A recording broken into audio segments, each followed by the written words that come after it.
자, 그러면 여러분 선사문화 1강에 대해서 시작하겠습니다. 여러분들 교재 284페이지고요. 아직 없으신 분들은 화면을 통해서 보시고 나중에 추가하면 되겠습니다. 자, 선생님이 들고 있는 게 뭐냐면요, 굉장히 두껍죠. 이게 2000년부터 2021년까지 20년치의 기출문제예요. 이거 다 뽑았고요. 여기 보시면은 문제에 2019년 1회 구석기 시대 문제가 나왔다는 거예요. 이걸 선생님이 이 한 권에다가 단권화 시키려고 합니다. 그래서 기출 문제를 여러분들 시간이 없으시잖아요. 그래서 선생님이 이 에드윌 개념에다가 이렇게 해서 매 차시마다 선생님이 찍어가지고 이렇게 공유를 할 거예요. 그럼 여러분들이 보시고 아무데나 막 밑줄 치지 마시고요. 선생님 강의 듣고 이거는 기출이 됐던 곳이구나를 염두하고 보시면 되겠습니다. 자, 그러면 선사문화 하면은요, 선사라고 하는 뜻이 뭐냐면은요, 역사가 있기 전이에요. 기록이 없었던 시대를 말하는 거예요. 이때는 이제 도구나 재료를 가지고 구분을 합니다. 도구 또는 재료를 가지고 구분을 하거든요. 그러니까 가장 흔한 재료가 뭐예요? 돌이잖아요. 그래서 사람들이 먼저 사용했던 거는 돌이죠. 근데 제작 방법에 따라서 좀 세련됐냐, 아니면 그냥 위에 무거운 돌을 들어서 내리쳐가지고 떼어져서 썼느냐. 그리고 또 여기를 볼 때는 뭘 먹고 살았냐, 뭘 입었냐, 이것들을 확인하시면 돼요. 그러니까 선사시대는 어떤 걸 썼냐, 그리고 어떻게 먹고 살았냐, 이게 핵심입니다. 그럼 구석기부터 가보죠. 약 70만 년 전, 뭐 그렇게 중요한 건 아니고요. 도구로는 뗀석기라고 했습니다. 뗀석기 밑줄 쳐놨죠. 요거는 이제 기출에 문제가 아니면 선지로 등장했다는 거예요. 어떻게? 단순하게 생각했어요. 떼어내어서 만든 도끼. 그래서 떨어졌다, 떼어져 냈다. 그래서 뗀석기입니다. 경제는요, 사냥, 고기잡이, 채집 했었고요. 주거는 세련되게 집 짓겠어요. 동굴이나 바위 강가에 지은 막집. 어때요? 춤도 이런 춤이 막춤이잖아요. 집을 막 짓고 살았던 거죠. 이때는요, 뭐 누가 높고 낮은 게 없습니다. 그냥 평등했다고 합니다. 이게 사회의 특징인 거고요. 그리고 뭐 벽화 같은 거 그렸어요. 동굴 벽화. 어떤 거 그렸냐? 자기가 사냥하고 싶은 것들. 그게 물고기가 되면 물고기를 그리기도 하고요. 그리고 뭐 소라든지 짐승들. 왜 그래요? 잡고 싶으니까. 사냥에 이런 것들을 풍성하게 잡고 싶으니까. 우리나라의 대표적인 유적지, 이런 곳이 있습니다. 뭐 공주 석장리, 그리고 연천 전곡리. 직접 가보면은 굉장히 그 구석기 시대하고 관련된 유적들이 많다는 것을 확인할 수 있습니다. 자, 대표적인 유물 사진에 나왔네요. 돌로 만든 주먹도끼, 그리고 쓴배찌르개. 요거보다 요게 조금 더 가늘죠? 뾰족하고. 구석기도 전기, 중기, 후기로 나누는데 신석기에 가까워지는 후기로 갈수록 좀 더 가늘어져요, 이게. 그래서 이런 특징들이 있다라는 것까지만 기억하시면 됩니다. 여기 제가 보니까 이제 2019년 1회에 구석기 시대를 물었는데 요 도구를 알고 있느냐, 뗀석기를 사용했는 걸, 그걸 물어봤더라고요. 자, 신석기 시대로 갑니다. 신석기도 마찬가지예요. 어떤 도구나 재료를 썼는지, 그리고 뭘 입고 먹고 살았는지 한번 봅시다. 도구나 재료 똑같이 돌인데 신이잖아요. 신은 뭡니까? 뉴예요. 새로워졌다는 거죠. 그러면 1만 년 전에 빙하기가 끝났고 날씨가 따뜻해지니까 어떻게 됩니까? 따뜻하면 활동량이 활발해지죠. 추우면 겨울잠 자잖아요. 근데 따뜻하면 활동량이 많으니까 잡으려면 어떻게 되겠어요? 더 갈고 뾰족해 하고 날카로운 도구들이 필요했을 거예요. 그래서 갈았단 말이죠. 일종의 맞춤형이에요. 간석기. 갈았다. 구석기는 떼어져 나왔다. 뗀석기. 이걸 비교하시고요. 자, 그러면은 뭘 먹고 살았냐? 구석기 시대에는 주로 사냥이나 채집은 열매 따는 거고요. 신석기 시대 때는 농경, 목축. 여기서 여러분들 함정에 빠지면 안 될 게, 농경이라고 했을 때 이 농경은 벼농사는 아닙니다. 벼농사는요, 청동기 시대이기 때문에 이거는 신석기하고 헷갈리지 마세요. 그러면 농경은 시작은 됐는데 주로 어떤 걸 했느냐? 여기 날개 쪽지 나오네요. 조, 피, 수수. 벼가 아니고 수수 등의 경작, 그러니까 농경이 아주 그 초기 단계였다는 것을 알 수 있습니다. 자, 그러면은 이게 시기니까 주는 봅시다. 어디에 살았는가? 강가나 해안가에 지은 움집. 그래서 땅을 움푹 팠다고 해서 움집이고요. 이게 땅이면은 이렇게 땅을 파요. 파가지고 위에다가 네, 나무나 뭐 이런 걸로 올리겠죠. 그리고 입구를 이 앞에다가 뚫어 놓습니다. 그리고 여기에 출입구를 통해서 들어가는 거죠. 이런 집이 땅을 움푹 팠다고 해서 움집이 되는 거예요. 그래서 한 7에서 8명 정도가 있었겠죠. 여기에 성인이 또 모여 살았고요. 자, 이때도 마찬가지입니다. 사회적인 특징은요, 평등했고요. 구석기 시대는 이동을 했는데 여기는 정착을 하기 시작해. 왜냐하면 농사를 지으려면 이동하면 안 돼요. 잡초 뽑아야 되잖아요. 그리고 수확해야 되잖아. 이동하면서 그거 할 수 있어요? 안 되죠. 물도 줘야 되는데. 그래서 정착을 했다. 이게 신석기 시대 때 특징입니다. 자, 그리고 농경을 짓다 보면 아무래도 하늘의 날씨에 민감할 수밖에 없습니다. 가뭄이 너무 길어져도 안 되고요. 그렇다고 햇볕이 없어도 안 되겠죠. 비가 적당히 와야지. 폭우가 내리면 다 잠겨서 수해를 입겠죠. 그러니까 사람들이 자연물을 숭배하는 신앙이 나타나기 시작해요. 그게 애니미즘이라고 합니다. 애니미즘. 애니메이션 아니에요. 그건 만화고요. 그리고 토테미즘은요, 특정 동물들을 자기 부족을 지키는, 그 방어해야 되는 압박도 있었을 거예요. 그래서 동물을 숭배하면서 자기를 지켜달라라고 하는 이런 일종의 수호신, 이런 신앙을 토테미즘이라고 합니다. 그리고 샤머니즘, 이것은 현실의 세계와 그 영혼의 세계를 연결시켜주는 무당이에요. 일종의. 그래서 무당들 주술 믿는 것, 이게 이제 특징적이라고 할 수가 있겠습니다. 네, 그러면은 다음 장 285페이지로 가볼게요. 네, 285페이지로 가보겠습니다.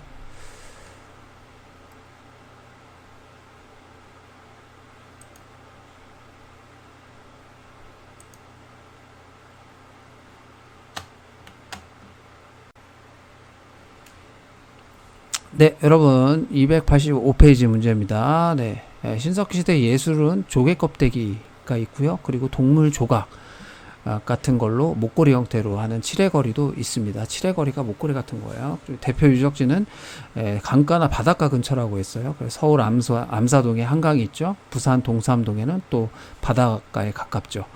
자, 그 다음에 갈판과 갈돌은요, 지금으로 치면은 뭐 만두피 빚는 이렇게 쫙쫙 피는 곡식을 빠는 용도였고요. 빗살무늬 토기는 선생님이 그려봤어요. 이게 이제 밑이 뾰족하죠. 그리고 머리 빗는 빗 아시죠? 그걸로 좌우로 이렇게 긁어가지고 무늬를 내서 빗살 무늬 토기라는 이름이 붙었고요. 주로 음식을 조리하거나 저장하는 용도였다. 자, 가락바퀴하고 뼈바늘은요, 요게 이제 가락바퀴에다가 나무를 꼽아가지고 어떤 용도로 쓰냐면 이걸 돌려요.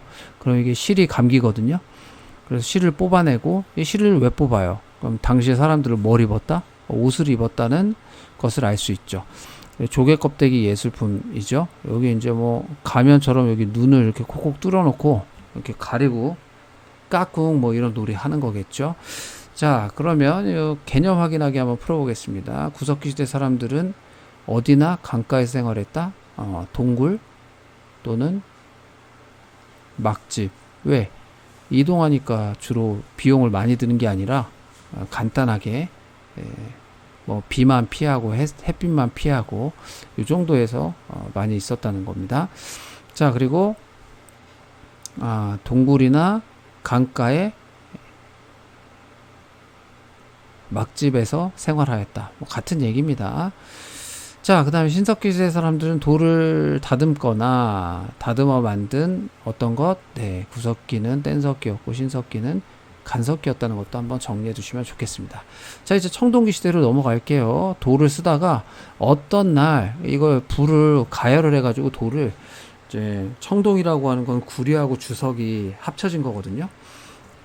그거를 이제 사람들이 발견한 거죠. 그런데 푸르딩딩하고 색깔도 멋있고 이렇게 되는 거예요. 그래서 이 청동기 문화를 바탕으로 우리나라 최초의 국가인 고조선이 성립합니다. 자, 그럼 청동기에 마찬가지로 도구를 한번 볼게요. 대표적인 청동기는 이때도 이제 간석기는 그대로 있었어요. 왜 신석기를 대표하지만 주로 이제 농기구나 이런 거는 청동기를 쓰기엔 너무 고가였기 때문에 반달 돌칼, 그죠? 반달 돌칼 그리고 맷돌 이런 것들은 그 농기구나 이런 것들은 여전히 돌을 사용했다는 것. 그리고 대표적인 토기는 민무늬 토기, 무늬가 없는 토기예요. 이런 그릇 같은 건데 이렇게 돼서 무늬가 없습니다. 그리고 미송리식 토기는 네, 목이 가늘고요. 그리고 손잡이가 달려 있고 네, 이런 토기예요. 그리고 선이 일자를 이렇게 일정한 간격을 두고 했던 집선 무늬라는 게 있어요. 집선 무늬. 선을 모아서 일정한 간격으로 무늬를 냈다. 집선 무늬죠. 이게 미송리식의 특징입니다. 자, 그러면은 뭘 먹고 살았냐? 자, 이때부터 청동기 시대 때는 조보리, 콩 등을 재배한 거 플러스에 요거를 기억하셔야 돼요. 벼농사를 짓기 시작했다. 벼농사를 뭘로? 반달 돌칼. 예, 반달 돌칼은 반달 모양의 돌로 된 칼인데 구멍이 2개 있습니다. 이 구멍이 왜 2개 있냐면요. 이렇게 연결을 해가지고 손목 같은 데다가 연결해서 사용했다고 합니다. 자, 그리고 주거입니다. 주거는 어디서 살았냐면 신석기 시대는 땅을 움푹 팠다고 그랬잖아요. 그리고 이제 움집에서도 살지만 이게 규모가 확대되는 거죠. 마을 규모가 확대되고 배산 임수를 찾고 그리고 점점 땅이 아니라 지상가옥화 되기 시작합니다. 지상가옥화 되면서 집을 만들었다. 어디에? 네, 뒤에는 산이 있고 앞에는 뭐가 흐르고 물이 흐르고 이런 지형을 배산 임수라고 합니다. 자, 그리고 사회적으로 특징적인 것은 계급이 생기기 시작했다는 거예요. 구석기 신석기만 해도 평등했는데 계급이 생겼으니 그들을 뭐라고 부르냐면 이제 지배자를 군장이라고 불러요. 군장. 그러면서 이들은 주로 이제 명령을 하는 거죠. 대표적인 명령이 뭐냐면은 야, 너네 내 무덤을 만들 때 좀 멋진 걸로 하나 만들어라. 근데 그런 무덤을 고인돌이라고 합니다. 고인돌 이렇게 생겨가지고 탁자 모양처럼 생겼다고 그래서 탁자식이라고도 하고요. 그리고 주로 이것이 북쪽에서 많이 나타나기 때문에 북방식 고인돌이라고도 합니다. 네. 자, 요거는 이제 2021년 올해 4월에 기출문제로 나온 거예요. 고인돌 자체를 좀 기억하셔야 되고요. 이것을 탁 떠올리면은 사회적 특징은 계급사회라는 것을 떠올리셔야 됩니다. 그러니까 명령하는 사람, 돌 가져와서 내 무덤 만들어 하는 사람이 있었고, 만들기 싫은데 왜 만들어요? 안 만들면 죽을 수도 있잖아요. 그러니까 명령을 내리는 사람과 그 명령을 해야만 하는 사람으로 나뉘어져 있었다.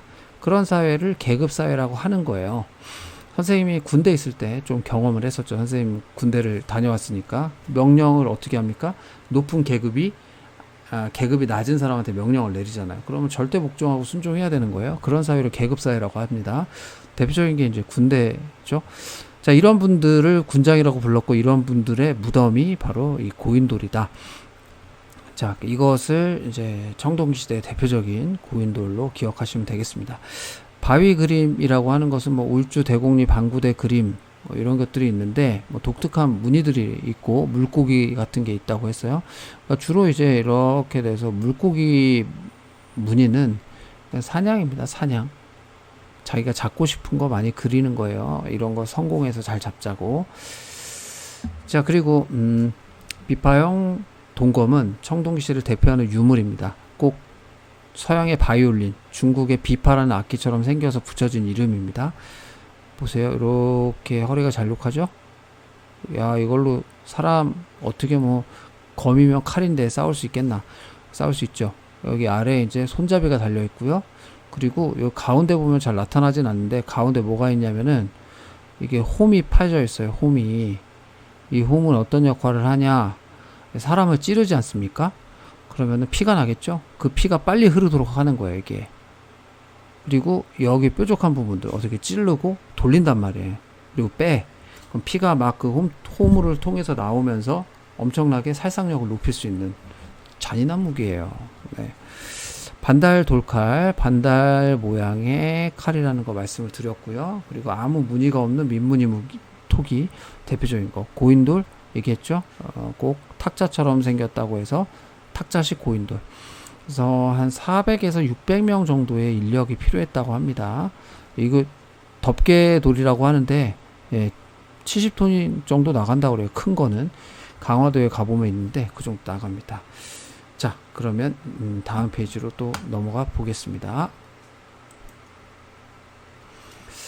자, 다음 페이지로 넘어왔어요. 286페이지고요. 청동기 문화를 바탕으로 세워진 나라가 우리나라 최초의 국가 누구에 의해서? 단군 왕검에 의해서 우리나라 역사 최초의 국가인 고조선이 건국됐습니다. 이건 뭐 기본 상식이니까 여러분들이 기억하시면 될 것 같고요. 삼국유사에 보면 그런 거 알죠? 뭐 마늘하고 쑥을 호랑이하고 곰이 동굴에 들어가가지고 먹고 버티면 어떻게 된다고 그랬어요? 사람이 된다고 그랬는데 곰은 버텼고 호랑이는 뛰쳐나가서 곰이 여자가 됐으니 웅녀라고 됐고 아이 낳기를 원해서 기도를 했더니 어떻게 됐어요? 환인의 아들 환웅이 내려와서 결혼을 해가지고 태어났는데 그게 단군 왕검이다. 이게 이제 일련의 삼국유사에 실려있는 내용이고요. 여기도 있네요. 요거 한번 읽어보시면 되겠습니다. 근데 고조선을 했을 때 출제가 되는 영역은 4가지입니다. 첫 번째는 고조선의 영토예요. 고조선의 범위. 이거 그냥 범위를 아무렇게나 정하는 게 아니거든요. 유물이나 유적이 나오는 거하고 중첩되게 정해요. 두 번째는요. 단군 신화입니다. 단군의 건국 이야기. 단순히 지금 말한 걸 아느냐가 아니고 출제에서는 여기에서 담고 있는 의미 이 부분입니다. 세 번째 8조의 법이에요. 8조의 법. 8조의 법은 총 8개의 법이 있었는데 고조선에 지금 전래되는 건 3가지 정도예요. 그러니까 그 3가지의 의미를 알고 있느냐를 묻는 거죠. 여기에 플러스로 하나 더 한다면 위만이라는 사람이 조선에 왔을 때에 주로 본격적으로 철기를 좀 가지고 왔다고 하거든요. 그래서 본격적인 철기 문화를 발전시켰고, 그리고 철이라는 건 청동보다 훨씬 강해요. 그 강대한 군사력을 바탕으로 중개무역을 고조선이 하는데 좀 앞장섰다. 요 4가지 정도가 출제에 돌아가면서 나온다고 보시면 되겠습니다. 그럼 하나씩 살펴볼게요. 고조선의 범위, 여러분들 교재에 나와 있죠? 주로 뭐라고 나와 있어요? 여기에 요게 비파형 동검, 이게 탁자식 고인돌, 그리고 여기 하나 더 한다면 여기 밑에 나와 있네요. 손잡이가 있고 목이 가늘고 집선 무늬가 있는 미송식 토기. 여기 목이 가늘죠? 그리고 뭐가 있다고? 손잡이가 있다고. 그리고 여기 보면은 무늬가 직선이 일정한 간격으로 그어져 있어요. 이런 무늬가 집선 무늬예요. 적어도 이 세 유물이 출토되는 데를 그어봤단 말이에요. 그러니까 어떻게 됩니까? 요 정도 범위가 되는 거예요. 요 정도 범위가 이렇게 되는 겁니다. 고조선의 범위라고 했을 때 그 근거가 되는 유물을 여러분들이 좀 기억하셔라. 고인돌 이죠? 그리고 비파형 동검, 그 다음에 미송식 토기, 이 3가지가 고조선의 범위를 보여주는 것이다. 자, 그 다음에는 단군의 이야기입니다. 자, 단군의 이야기를 보시면은요, 환인의 아들 환웅이라고 했어요. 이거는 환인이 하늘을 다스린대요. 근데 아들은 환웅이래요. 선민사상입니다. 선민사상. 택함을 받았다는 거죠. 하늘을 다스리는 환인의 아들이니까 택함을 받은 거죠. 그래서 천부인 세계와 3,000명의 무리를 이끌고 태백산 신단수 밑에 내려왔는데 이곳을 신실하였다. 그는 풍백, 우사, 운사. 풍은 바람, 우는 비, 우는 구름. 다 이거는 그 비, 구름, 바람은 다 하늘의 날씨하고 관련된 거잖아요. 그러니까 이 사람들하고 같이 내려왔대요. 그래서 곡식, 생명, 질병, 형벌, 선악 등 5가지 가장 중요한 것이 있었다. 이거는 당시가 무슨 사회라는 거예요? 그렇죠. 농경사회라는 거예요. 그리고 인간 세상을 교화시키고 인간을 널리 이롭게 했다. 이게 무슨 인간입니까? 홍익인간이죠. 홍익인간. 널리 인간을 이롭게 한다. 건국 이념. 통치자의 지배 이념을 보여주는 거예요. 그러니까 당군 건국 이야기는 뻥이야 사실이야. 뻥이지 당연히. 근데 뻥이라고 하기보다는 그 건국 이야기를 통해서 당시의 사회를 미루어 짐작할 수 있어요. 그걸 아는지를 물어본다고. 알겠지? 통치자의 통치 이념이라고도 볼 수 있다. 그 다음 곰, 호랑이, 이건 뭐라고 그랬지 아까? 신석기 시대 때 자기의 부족을 지키는 수호신처럼 곰, 호랑이를 숭배했던, 그러니까 여기 곰, 호랑이가 등장했던 것은 토테미즘이라고 하는 동물 숭배 사상이 있었다는 거죠. 그리고 하여튼 호랑이 뛰쳐나갔고 그 다음에 웅녀가 사람이 됐지. 그래서 호랑이가 사람이 되기로 했는데 환웅은 쑥과 마늘을 주고 이것을 먹으면 100일간 햇빛을 보지 않는다면 사람이 될 것이다 라고 하였다. 곰은 금기를 지켜 21일 만에 여자로 태어났고 웅녀가 된 거야. 그리고 환웅은 혼인했대. 그러니까 웅녀와 환웅의 결합, 이건 어떤 말이에요? 웅녀는 곰을 숭배하는, 수호신으로 숭배하는 토착민이었고요. 환웅은 하늘로부터 자기가 선택받았다고 하는 선민의식을 가지고 있는 이주민이 들어온 거야.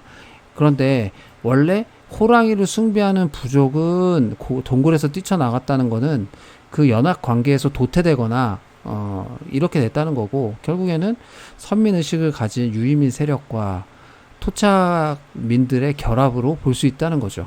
환웅과 혼인했다는 표현이. 자, 그리고 당군 왕검이라고 했는데, 이게 바로 당군은 제사장을 의미하고 왕검, 칼이잖아요. 지배자를 의미해요. 제사와 정치가 일치됐다는 걸 보여줍니다. 이 이름 자체가 두 글자는 제사, 두 글자는 정치. 그래서 제사와 정치가 일치된 사회였다라는 것을 보여주는 거죠. 자, 이게 고조선의 두 번째 출제 포인트입니다. 세 번째는 뭐죠? 8조의 법이에요. 8조의 법은 다음 장에 나오니까 먼저 위만조선을 봅시다. 단군이 세웠던 2333년의 최초의 국가 고조선은 기원전 5세기경부터 이제 철기가 보급되면서 우리나라 2333년에 세워져 가지고 기원전 4세기경 때는 중국의 영과 맞설 정도로 성장을 해요. 국가가 이제 흥망성쇠가 있잖아요. 근데 흥할 때, 성할 때는 중국하고 맞설 정도로 성장했어요. 그런데 이제 이 부분이에요. 위만조선이라는 사람이 진나라하고 한나라가 교체됐을 때가 있어요. 진나라 진시황 있잖아요. 그 막 불로초 구하려 했던 그 진시황이 무리하게 그 토목공사를 하고 그래가지고 여론이 안 좋아서 난이 일어나가지고 멸망을 해. 그리고 한나라가 들어서 이때 과정에서 위만하고 1000명 정도의 유이민이 이주를 해서 와요. 고조선에 투항을 한 거지. 근데 이들이 당시 고조선의 왕을 몰아내고 왕이 돼. 근데 중국에서 왔으니까 위만이 그럼 중국 사람이냐? 아니야. 왜냐하면 이 사람이 그 지금 뭐 제일교포나 재미교포처럼 우리나라 사람인데 그쪽 나라에 가서 살았다고 보는 역사학자들이 많아. 왜? 머리 헤어스타일을 보니까 뭘 틀었냐면 상투를 틀었어. 중국 사람 상투 안 틀어요. 이거 우리 문화고. 옷도 뭘 입었어. 오랑캐 옷. 그러니까 원래 우리 민족이 입던 옷을 입었다고. 이거 뭐 간첩들이면 충분히 할 수 있는 거 아닙니까? 라고 볼 수 있겠지만 그게 아니지. 왜? 그 다음에 되고 났으면 그럼 성공했어. 당시 준왕을 몰아냈어. 자기가 이제 왕 된 거야. 그런데 위만이 여기서 나오지 않지만 나라 이름을 그대로 조선이라고 해요. 고조선이라고 했다고. 게다가 사람들을 쫓아내지 않고 또 지배층으로서 조선 사람들 기용을 해. 내가 만약에 다른 나라에서 왔다면 옷도 뭐 일부러 가짜로 입고 퍼포먼스 할 수 있겠지만은 다 자기가 이제 권력을 차지하면 원래대로 다 바꿀 거 아니야. 그런데 진짜 조선 사람이었던 것 같아. 위만이. 그러니까 이 사람이 오면서 그냥 온 게 아니라 철기 문화를 가지고 와요. 자기가 중국에서 본 게 있을 거 아니에요. 그러니까 철을 가지고 오니까 어떻게 됩니까? 농사 지을 때 땅을 파도 잘 파지겠죠. 돌칼보다 당연히 잘 파지죠. 잘 파지면 생산력이 좋아집니다. 왜? 공기순환이 잘 돼가지고 그 토양에 미생물들이 더 잘 산대요. 그러면 그 미생물들이 배설을 하면 어떻게 됩니까? 지력이 좋아지죠. 땅에 그 영양분이 많아지니까. 자, 그리고 중국의 항과 한반도 세력에서 중개무역. 왜? 철을 보급받은 위만 조선이 이제 중개무역을 통해서 중국과 또 남방의 지역하고의 중간 역할을 해서 이익을 거두죠. 그러니까 이제 중국이 견제하는 거야. 너무 강해지니까 한 나라가 침략을 해가지고 수도를 함락하고, 네, 한 나라의 고조선 집에 4개의 군현을 설치합니다. 그래서 8조의 법도 엄청 복잡해져요. 사회가 각박해졌다는 증거죠. 법이 많다는 것. 지금은 몇 개나 돼요. 어마어마합니다. 이따시만한 법전이 한 6, 7권 될 겁니다. 사회가 복잡해졌다는 거예요. 자, 네 번째 포인트는요. 8조의 법이었습니다. 현재는 3개만 전해요. 이런 거예요. 자, 사람을 죽인 자는 즉시 죽인다. 이 말은 무슨 말입니까? 다른 사람 죽이면 너도 죽어. 그러니까 생명을 존중해야 돼. 라는 거고요. 그리고 당신은 또 노동력이 중요한 농경사회니까 노동력을 또 중시했다는 걸 알 수 있겠죠. 두 번째, 남에게 상처를 입힌 자는 곡식으로 갚는다. 상처 입히면 안 된다는 거잖아요. 그렇지? 그리고 곡식으로 갚는다는 거잖아. 이것도 마찬가지로 노동력을 중시했다는 거. 그리고 곡식으로 갚는다는 건 뭐야? 농경사회를 였다는 거죠. 당시에. 자, 그 다음에 도둑질한 자는 노비로 삼는데 용서받고자 하는 자는 50만 전을 내야 된다. 그럼 도둑질 해서는 안 된다는 거네? 이 말은 뭐예요? 사유재산을 인정했다는 의미죠. 네. 요 사유재산 인정은 니은이 아니라 디귿으로 가야 될 것 같아. 자, 그리고 용서받고자 하는 자는 50만 전을 내야 된다고 그랬어요. 그러니까 용서받고자 하는 사람은 돈을 내야 된다는 거. 그러니까 그렇게 안 되면 어떻게 돼? 노비로 삼는데, 노비가 있으면 주인이 있다는 거네. 요거는 계급 사회를 보여주는 거야. 이 단어 자체가 당시가 계급사회였다는 거지. 50만 전을 내야 된다. 이것도 사유재산 인정. 아, 여기서는 이제 사유재산을 좀 폭넓게 봤네요. 왜? 돈을 낸다는 의미 자체가 이제 재산의 이동이잖아요. 사유재산 인정한 거고, 그렇게 본다면은 뭐 니은도 남해가 상처 입는 자는 곡식으로 갚는다. 곡식이 돈이니까 이것도 재산이 이동되는 거니까 여하튼 사유재산이 인정된 상태에서 뭘 갚는다고 볼 수 있겠지. 자, 콕콕 개념 확인하기 봅시다. 청동기 시대에는 무슨 농사? 이거 선생님이 강조했지. 벼농사. 뭐로 추수했다? 반달 모양의 돌칼. 어떻게 생겼다고요? 요렇게 생겼다고. 요렇게. 그래서 여기를 연결해서 손목을 껴가지고 어떻게 한 거야? 예, 이거 이제 잡겠죠. 이걸로 잡고 이삭을 베고 다시 걸어놓고. 예, 손을 못 그렸네. 그렇게 이해하시면 되겠습니다. 고조선의 문화 범위를 알려주는 근거 뭐 있다고 그랬어? 비파형 동검이 있었고요. 이렇게 생겼지? 그 다음에 탁자식 고인돌이 있었고, 또 미송식 토기. 여기까지 여러분들이 기억하시면은 되겠습니다. 다시 정리하면 고조선은 몇 개의 출제 리스트가 있다? 4개. 고조선의 범위, 어떤 유물로 그 범위를 확정지을 거냐? 두 번째, 당군의 건국 이야기를 통해서 본 사회의 모습. 세 번째, 위만 조선, 철기 문화를 본격적으로 수용했고 그걸 바탕으로 강성해진 국력으로 중개무역을 했다. 끝으로 8조의 법을 통해서 생명을 존중한다든지, 노동력을 중시한다든지, 사유재산을 인정했다든지, 계급사회였다는 것까지 정리하시면 되겠습니다. 자, 그리고 여러 나라 성장입니다. 밑으로 가시면 여러 나라의 성장은 이제 철기 시대로 이어지면서 우리나라 초기 국가였던 고조선에서 좀 더 북쪽에서 남쪽으로 다양한 나라들이 만들어지기 시작해요. 자, 이제 그 이야기인데 지금까지도 철기 시대라고 할 수 있어요. 철이라고 하는 것은 반영구적으로 쓸 수 있기 때문에 굉장히 단단하죠. 그리고 무기가 만들어지면서 정복 전쟁도 많이 일어나요. 그래서 이기면 뭐 괜찮지만 지면 노예가 되거나 노비가 되겠죠. 자, 그리고 설제 농기구 농업 생산력 향상으로 인구도 증가하게 된다. 그러면서 이제 청동구는 장신구나 제사를 지내는 의례형 도구라든지 이렇게 되고, 또 철기시대 때 한반도의 독자적 청동기 문화가 발달했다. 이게 이제 철기시대 때 이루어진 거예요. 청동기가 나왔다고 무조건 청동기시대가 아니라는 거야. 청동기시대에서 조금 더 발전된 청동기가 나오면서 한반도의 독자적인 청동기 문화를 발달시킨 것은 철기가 보급된 시기였다. 대표적인 토기는 민무늬 토기, 더티 토기, 검은 간 토기가 있었고요. 자, 그리고 이때 출현한 나라들, 이게 중요합니다. 부여, 고구려, 옥저, 동해, 사만이에요. 먼저는 이 나라들의 여러분들이 위치를 아셔야 되는데요. 자, 한반도로 선생님이 그렸죠. 제일 위에 부여, 그 아래 고구려, 그 다음에 옥저, 동해안 지방의 동해, 그 다음에 사만, 사만은 마한, 진한, 변한, 한자로 끝나는 게 세 개잖아요. 그래서 요거를 묶어서 사만이라고도 합니다. 그런데 선생님 이렇게 공부했던 것 같아요. 자, 위에서부터 아래로 부여, 고구려, 밑에 옥동자, 부여, 고구려, 밑에 옥동자, 옥저동해, 사만, 이렇게 정리를 하시면 조금 더 머리에, 옥저하고 동해 위치가 헷갈리거든요. 그러니까 위에서부터 아래로 옥동자, 부여, 고구려, 옥동자라고 기억하십시오. 자, 이런 나라들은 연맹 왕국이라고도 합니다. 왜냐하면 한 명의 왕이 아니라 연맹된 부족들이 더 파워가 강했던 때거든요. 그래서 연맹 왕국이라고 해요. 왕보다 연맹된 것이 좀 우선적이었던 시대였다고 할 수 있습니다.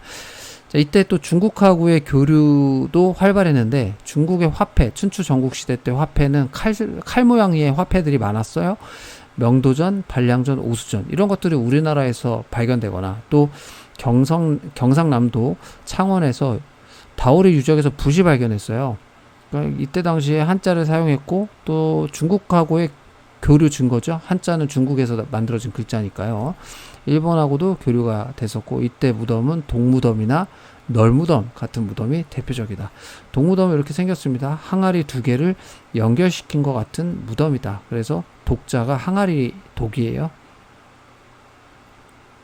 네. 철기시대 때 대표적인 유물 다시 한번 정리합니다. 세형동검.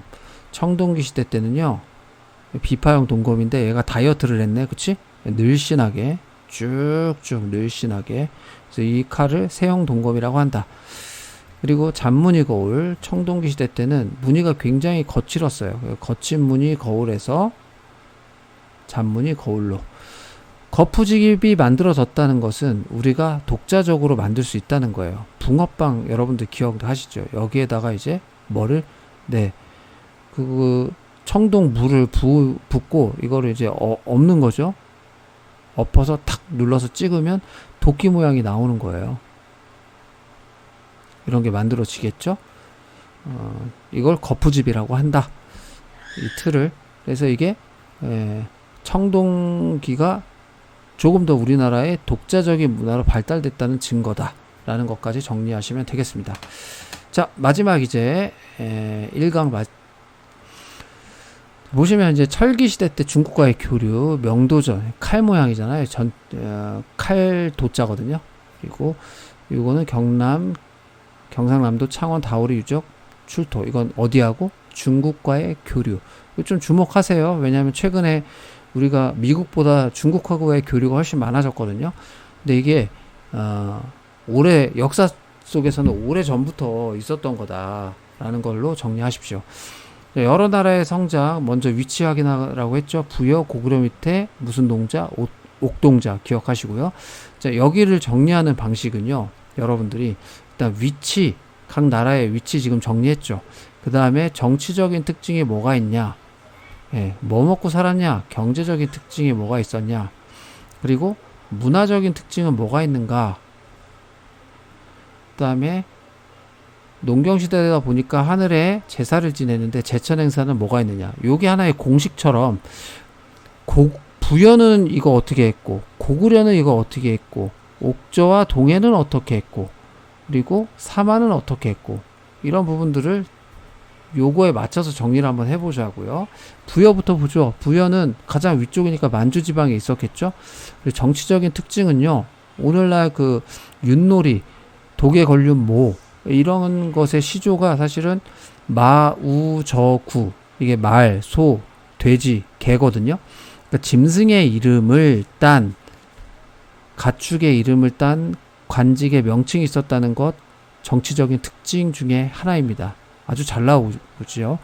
그리고 또 하나는 이들이 사출도를 가리키는데, 사출도는 길의 방향이 동서남북 다 뚫려 있는 것이라는 거예요. 그래서 그만큼 교통이 편리한 지역을 짐승의 이름을 딴, 가축 이름을 딴 관직의 명칭이 있었는데, 이들을 마가우가 저가 구가라고 했고 사출도를 다스렸다. 요게 이제 특징이고요.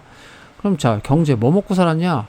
예, 아무래도 농경보다는 위쪽에 있다 보니까 목축을 하거나 벼농사보다는 밭농사, 그리고 말하고 이런 그 모피, 양의 가족과 같은 것을 주로 생산했다라는 거죠. 그다음 문화, 풍습이라고도 할 수 있어요. 순장, 왕이 죽으면 따라 죽게 그 매장을 하는 거죠. 그러니까 굉장히 비인간적이어서 우리나라에 지증왕 때부터 금지시켜요. 이 순장을. 우제 전복이라고 하는 것은 소의 발굽으로 점을 치는 건데요. 이게 있고, 형사 치수죄는 형이 죽으면 동생이 형의 아내를 데리고 같이 삽니다. 왜냐하면 이때 노동력을 중시했기 때문에 그 가족이 좀 많아져야 되기 때문에 그래요. 여기도 엄격한 법이 있었는데 일책 12법이라고 합니다. 고조선 8조의 법하고 좀 비슷한데, 살인자는 사형에 처한다. 그죠? 생명 존중하는 것. 그리고 가늠한 자, 투기 심한 부인은 사형에 처함. 부인만 있고 남자는 없어. 그러니까 이거 좀 남성 중심이라는 거 알 수 있고, 물건값 훔치면 물건값의 12배를 배상한다. 이것도 이제 사유재산을 인정했으니까 남의 거 훔치지 말라는 메시지가 법에 있는 거겠죠. 그 다음에 제천행사. 매년 12월에 영고를 개최해요. 영고는 뭡니까? 네. 북을 치면서요. 북을 치면서 새해를 맞이하는 거예요. 영고. 그래서 영고거든요. 어느 강의 보니까 선생님이 부여에는 영고를 바른다 해서 부영고 이렇게 외우도록 하더라고요. 부영고. 부여에는 영고. 기억하십시오. 자, 다음 고구려. 자, 위치부터 살펴보죠. 자, 부여에서 이주해온 주몽이 압록강 토착 세력과 연합하여 건국했다. 그렇죠? 졸본 지역. 선생님이 여기 가봤습니다. 실제로 가봤고요. 네, 압록강 토착 세력과 연합하여 건국했다. 그러니까 만주는 아니지만 이것도 압록강 지역이니까 좀 북쪽이겠네요. 정치적인 특징, 네, 5부족 연맹 국가고요. 여기는 왕 아래 상가, 고추가 이런 가짜로 끝나는 대가들이 주로 다스렸다. 네. 그리고 여기서는 귀족들이 회의를 했는데 그 회의를 제가 회의라고 합니다. 제가 회의하겠습니다. 제가 회의. 썰렁했네요. 미안해요. 자, 기억에 남게 하기 위해서 고구려는 제가 회의하겠습니다. 경제는요. 여기도 이제 산악지대예요. 산악지대가 많으니까 농사는 불리하니까 어떻게 합니까? 고구려 싸움 잘했어요? 못했어요? 잘했죠. 그래서 약탈 경제를 합니다. 그래서 옥저하고 동해가 나중에 삼국시대로 이어지지 못한 이유는요, 고구려가 그냥 막 약탈을 했기 때문에 그래요. 그래서 공납을 많이 받았고요. 마지막 풍습. 자, 서옥제는요, 혼인 후에 신랑이 신부 집에서 일정 기간 거주하는 대릴사위제. 근데 대릴사위제라는 말 많이 안 써요. 그냥 서옥, 선생님이 정이에요. 성이 정서방 이렇게 부르거든요. 장인어른이나 장모님이. 그러니까 이게 사위서자예요. 그러니까 사위 집을 지어줘. 대박이죠. 선생님 결혼할 때 집을 어떻게 해야 되나 이런 고민했고, 이제 남학생들도 결혼하려면 고민해야 되는데 아니다. 여러분 부모님들이 더 고민하시겠구나. 자, 그런데 여자 쪽 뒤에 작은 집이지만 집을 지어줘요. 완전 땡큐죠. 근데 오늘날은 없는 것 같아요. 있을 수도 있나? 자, 하여튼 혼인 후 신랑이 신부 집에서 일정 기간 자녀를 이제 태어나서 장성할 때까지 같이 삽니다. 이게 서옥제고요. 형사 치수제는 부여하고 마찬가지로 형이 죽으면 동생이 형수를 아내로 삼는다. 노동력 중시했으니까요. 무해숭상 한번 읽어보시고, 그리고 제천행사는 10월에 동맹은 자, 고구려를 세운 왕이 주몽이고요. 그를 뭐라고도 불렀냐면 동명성왕이라고 불렀어요. 동명성왕. 그러니까 동명성왕에게 제사를 지내는 것. 감사하잖아요. 10월이 추수날인데 나라를 세워준 시조한테 제사 지내는 거죠. 동명성왕에게. 그걸 동맹이라고 했다. 반복합니다. 여러 나라 성장은 위치, 정치, 경제, 문화, 제천행사 순으로 봐야 된다 라고 했어요.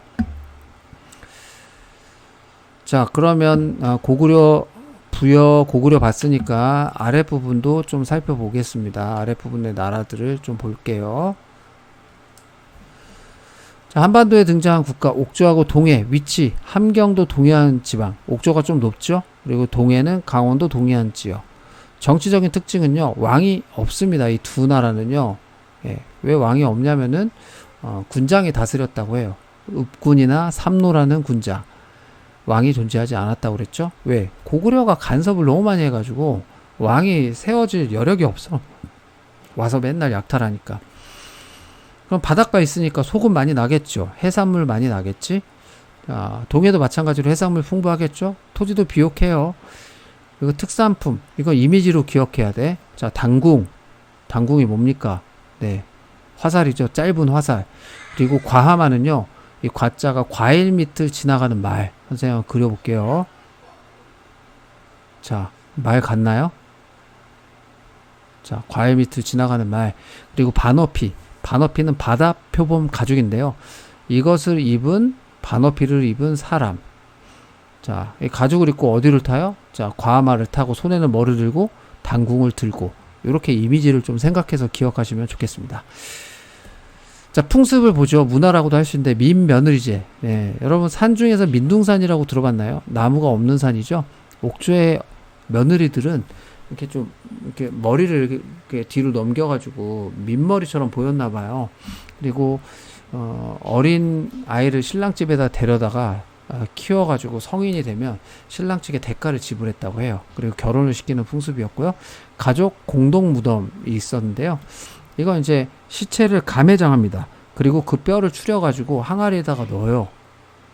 겁내 무서웠을 것 같아. 어린 민며느리가 가족 공동 무덤을 해야 되니까. 자, 동해는요. 족외혼. 이거는 같은 시족끼리 혼인하지 않는 유전자의 비밀을 알았던 걸까? 하여튼 같은 시족끼리 혼인을 하지 않았다. 그러니까 바깥 외자. 자, 박해 족속하고 결혼해라. 이런 거고요. 책화는 2020년 이외의 기출문제인데 그대로 선생님 읽어볼게요. 다른 부족의 영역을 침범하면 노비나 소말 등으로 갚게 하는 제도. 이게 이제 책화라고 하는 겁니다. 중요합니다.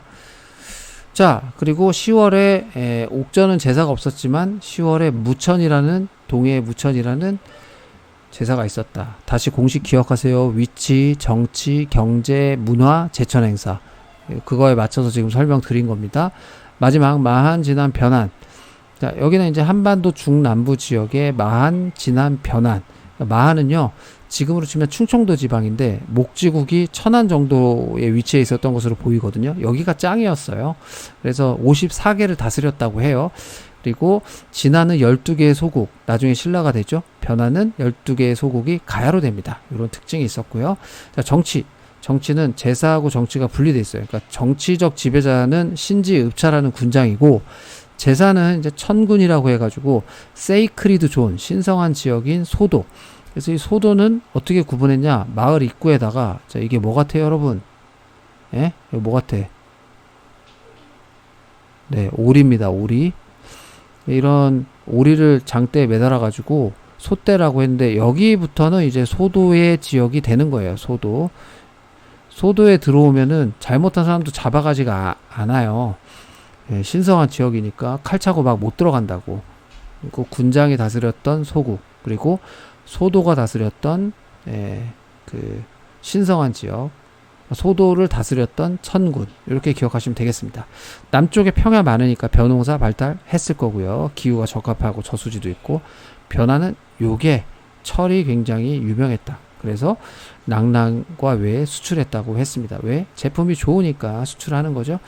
그리고 아무래도 농사가 잘 되니까 여기는 씨 뿌릴 때 5월에 한 번, 그리고 추수할 때 10월 두 번에 걸쳐서 제천 행사를 드렸다까지입니다. 자, 여러분 1강 경청해 주셔서 감사하고요.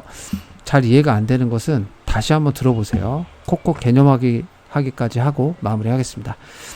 자, 어디에는 왕 아래 마가우가 저가 구가 등이 다스리는 사출도가 있었다? 예, 부여였죠. 부여. 자, 고구려에는 일종의 대릴사위, 사위 집을 지어줘. 이거 뭐라고 했어요? 네, 서옥제. 자, 그 다음 옥저와 동해는 읍군 삼노라는 군장이 다스리는 뭐가 있습니까? 예, 군장 국가였다. 왜 왕이 없었다? 고구려가 약탈을 많이 해서. 자, 그 다음에 어디에는 부족의 영역을 침범하면 노비나 소, 말 등으로 갖게 하는 예, 동예의 이게 뭐예요? 책임을 묻는 거죠. 책화, 함부로 넘어오지 마세요 라는 게 있었습니다. 그리고 사만에서는 네, 천군이 신성한 지역인 소도를 다스렸고, 소도는 뭘로? 네, 소대를 마을 어귀에다 세워놓고 신성한 지역인 소도를 다스렸다 라고 했습니다. 자, 그러면 여러분들 스스로 이제 실력을 다져야 되겠습니다. 탄탄 실력 다지기는 풀어보십시오. 아시겠죠? 그리고 슌쌤이 문제풀이를 또 하도록 하겠습니다. 감사합니다.